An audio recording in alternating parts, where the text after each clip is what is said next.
So basically, the trend on Instagram today that says ladies should not marry men they are financially buoyant with. Well, as much as I agree with that on a level, because I'm trying to understand the standpoint of people from where they're coming from, I'd also say that as Christians, we're married kingdom men. And a kingdom man is someone who is actually God fearing, not just a churchgoer. And in regards to being financially buoyant, I would say when a man has prospects, got goals, he has ideas in his head, and he's going through all of that, he's following them, he wants to achieve more, he's pursuing it, not just one lazing around, staying in the house, and praying for a miracle. Because as much as God has given us the ideas and the dreams, it is for us to also pursue those things, because faith without works is dead. So basically what I'm just trying to say in earnest is that when a man has prospects, he's got goals, he's got ideas, then you can, and you know this thing actually something worthy, not something that will that are based on false hopes, not someone that is investing all of his money in crypto and has never gotten a breakthrough and is not willing to try something else. Not that kind of prospect, but prospect that he's got big ideas in his mind, and you yourself know that these ideas just need a little bit of polishing, it will work.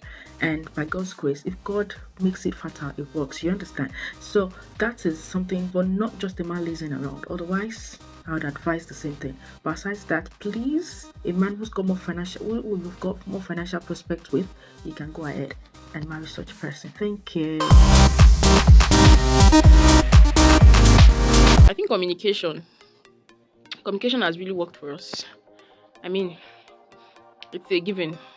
If you are able to express yourself just the way you feel it, the way you think it, and your partner is listening to you, not to respond, but is listening to understand the way you feel. I think it saves us a lot of stress and solves a lot of problems. So yeah, instead of carrying your head, carrying face, and tightening your chest and stronging face, you just say what's strong in you, and the problem will be solved. And if it cannot be solved, communication will still solve it. I'm our solutions. She get. So yeah, I think communication does it for us here in this part of the world. Ọ̀rọ̀ tá à ń sọ náà nìyẹn. Yeah, that's it. Peace, guys. Quick one. What is my opinion on joint accounts for couple? Well, I do not see anything bad in having a joint account with your spouse. I mean, it's a matter of agreements and decisions between the couple. But if you will go into a joint account with your partner, I believe there should be rules and regulation guiding how the account is being operated. That is one of the most important things, to have a joint account with your spouse. I personally, I do not have a joint account with my husband, but we have an investment account that we make use of. And surprisingly, the investment account was or is in my name actually. I owned the account before we even got married, and when we got married, he saw the importance of the account, he liked it, and he trusted me with money, so we decided to use it as an investment account, as our investment account. Okay, so this can also be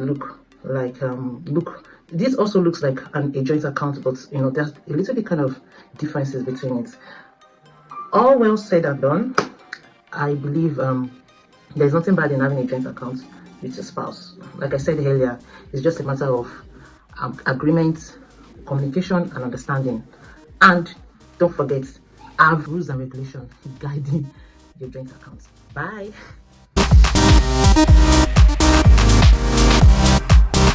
How have I been handling conflict in my marriage? Yeah, if I may say, it's not that so easy at the beginning years of the marriage. It's not easy to settle things ourselves. But as time goes on, as we are growing, this is my 10th year now.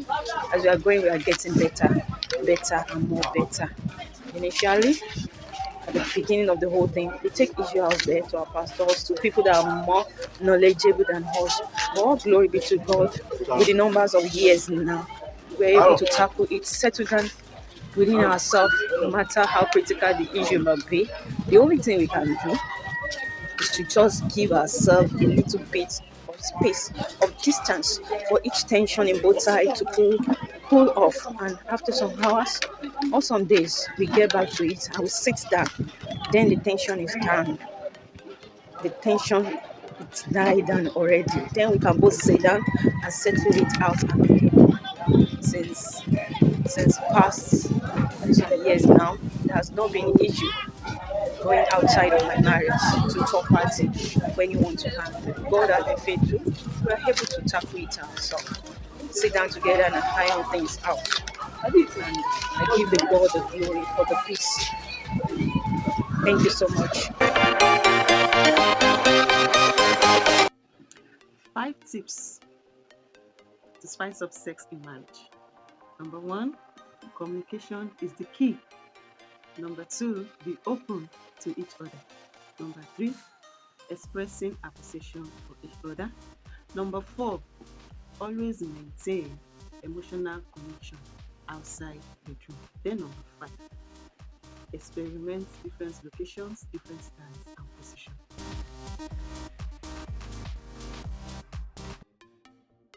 My answer is no. There is no sacrifice, or there are no sacrifices that are too big for me to make for my home. No. I can make any sacrifice. I can do anything for my marriage to work, for my home to stand out. So far it's not going to take away my life and it's not going to affect my mental health. I can make any sacrifices. The institution called marriage is not a big, it's not something to be taken with levity hand. It's a big deal. So I must be ready, and I am ready to give it my all, to give it my best, so that my home and my marriage can stand out, so as to enjoy my marriage and for my home to be peaceful. So I can make any sacrifices. I can shift grants. I can change my principles at times in order for my home to stand out, to make my children happy, to make my husband happy.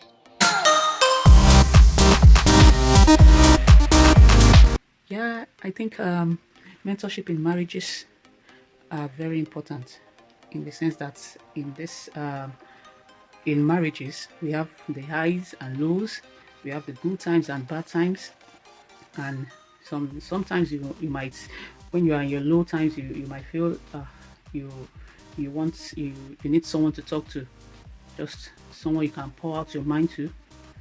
And then this is where a mentor comes in, like a couple that are more experienced and are older in their marital lives, that you can just go to talk to.